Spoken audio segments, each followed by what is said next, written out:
अरे भाई आजा जल्दी से। अम्मा इधर हम क्या लेने आए हैं? अरे हम यहाँ पे दुल्हन खरीदने आए, बड़ी अच्छी दुल्हनें मिलती हैं यहाँ पे। अच्छा अम्मा, फिर मुझे मेरी पसंद की दुल्हन मिल जाएगी ना? हाँ मिल जाएगी।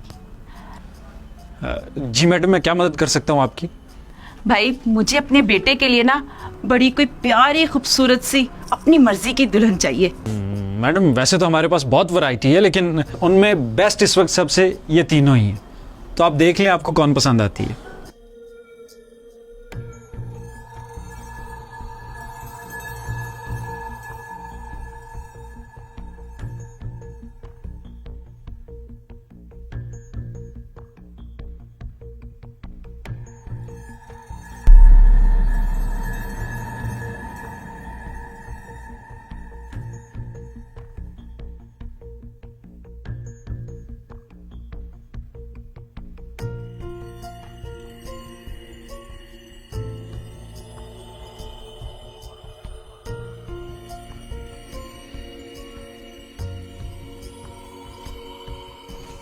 अच्छा तो इसमें क्या खास बात है?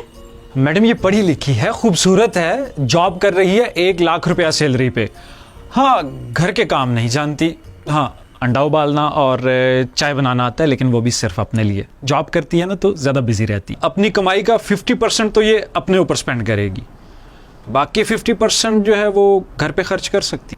अच्छा तो ये जहेज में कुछ लेके आएगी? कुछ ज़रूरत का सामान बस, उसके अलावा कुछ नहीं। घर और गाड़ी? नहीं, अमीर बाप की बेटी नहीं है, जॉब करती है और ये जो सब कुछ कर रही है वो भी खुद अपने पास से कर रही है। और ये क्या खूबी रखती है? ये नादिया है, अमीर बाप की बेटी है, शौहर को घर गाड़ी बिजनेस सब कुछ देंगे, लेकिन घर का कोई काम नहीं करेगी ये। हाँ अलबत्ता इसकी शर्त ये है कि घर का काम नौकर नहीं करेंगे, बल्कि सास और नंद करेंगी। अब जिसको ये शर्त मंजूर है वही बात करे। हाँ जहेज बहुत सारा लेकर आएगी। देखिए ये है तो ठीक, लेकिन गाड़ी क्या ससुराल वाले भी इस्तेमाल कर सकते हैं? सिर्फ शौहर साथ जा सकता है गाड़ी में, बाकी कोई इस्तेमाल नहीं कर सकता। हाँ, इसका कद देखा है कितना छोटा है।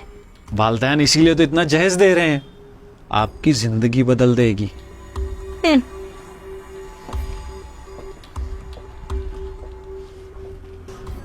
और ये जो है इनमें क्या खूबी है? घर भर का ख्याल रखेगी मैडम, ये सास को अपनी माँ समझेगी, फिर खाना पकाने से लेकर सफाई और कपड़े धोने तक हर काम आता है इसको। ये है तो ठीक, लेकिन ये जहेज में क्या लेकर आएगी? नहीं मैडम, जहेज में कुछ नहीं है, इसके घर वाले जहेज अफोर्ड नहीं करते। हाँ लेकिन ऐसी लड़की आपको कहीं नहीं मिली। अम्मी मुझे वो पसंद है। और मुझे वो पसंद है जो दौलतमंद भी हो और तमीज वाली भी हो। चलो यहाँ से कहीं और चलते हैं। मैडम 1 मिनट, आप अपनी डिमांड्स बता दें, अगले हफ्ते तक डिमांड पूरी कर दी जाएगी। मुझे बहू वो चाहिए जो खूबसूरत भी हो, सुगड़ भी हो और मेरे बेटे को सारी जिंदगी घर बिठा के खिलाए। समझ आई आपको? चल भाई आजा। सुने सास जी, जाने से पहले मेरी भी बात सुनती जाएं। बोलो। वैसे शक्लो सूरत की भी आप काफी नॉर्मल है, जवानी में भी आपने कोई खास तीर तो मारा नहीं होगा, फिर इसके अब्बा ने आपको कैसे पसंद कर लिया? क्या था आपके पास, खूबसूरती या जहेज? बोले ना क्या था? तुम्हें जरा सी भी तमीज नहीं है कि कस्टमर से किस तरीके से बात करते हैं? इसी बात का तो दुख है, तुम अपने बेटे के लिए रिश्ता तो नहीं ढूंढ रही, बल्कि एक कस्टमर बनकर उसके लिए एक तिजोरी ढूंढ रही हो जो तुम्हारी आखिरी जिंदगी को रंगीन बना दे। सादगी बहुत कीमती चीज है, क्योंकि वहाँ इज्जत की हिफाजत होती है। गरीब घर की लड़कियाँ सबसे पहले अपनी इज्जत और फिर अपने शोहर की इज्जत का ख्याल रखती हैं। क्या तुम्हें इज्जत नहीं चाहिए? मेरा कद छोटा नजर आ गया, लेकिन मेरे साथ पहाड़ की तरह खड़ा हुआ जहेज नहीं नजर आ रहा तुम्हें? अब अगर जहेज मिलेगा तो तुम्हारे बेटे को तो सुख मिलेगा ना। मैंने शादी तुम्हारे बेटे से करनी है, तुमसे नहीं। वैसे भी शक्ल देखिए अपने बेटे की, हम में से किसी के काबिल नहीं है। अगर इसे हमारी जगह यहाँ खड़ा कर दिया ना दुल्हा बनाकर, कोई लेके नहीं जाने वाला। इसलिए अच्छा यही है कि किसी भी लड़की से देखे ना शादी कर दो इसकी। ये ना हो कि मेरे जैसे गरीब भी तुम्हें ना मिले। कि तुम्हारा ये लालच ना तुम्हारे बेटे की जिंदगी बर्बाद कर देगा।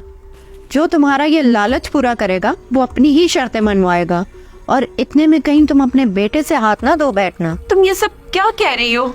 ये जो तुम्हारे अंदर लालच पल रहा है ना, इसी को देखकर कह रहे हैं। चल शौकत, मैं पागल हो जाऊंगी यहाँ से। चल शौकत। अम्मा ठीक ही तो कह रही हैं। क्या तुम में से कोई मुझसे शादी करने के लिए तैयार है? नहीं, चल तो शौकत, चल यहाँ से। मेरा तो दिमाग खराब हो गया शौकत। जब रिश्ता लेने जाए तो मयार जहेज नहीं बल्कि लड़की की शराफत और सीरत को रखें। जहेज एक लानत है, और इस लानत की वजह से काफी गरीब लोगों की बच्चियां शादी से रह जाती हैं। इस लालच को माशरे में रवाज ना दें। ऐसी लानत से छुटकारा पाने के लिए अपना पहला कदम उठाएं, ताकि किसी की भी बेटी कुंवारी न रह जाए। और अगर आप इस मिशन में हमारे साथ हैं तो हमें कमेंट सेक्शन में जरूर बताइएगा।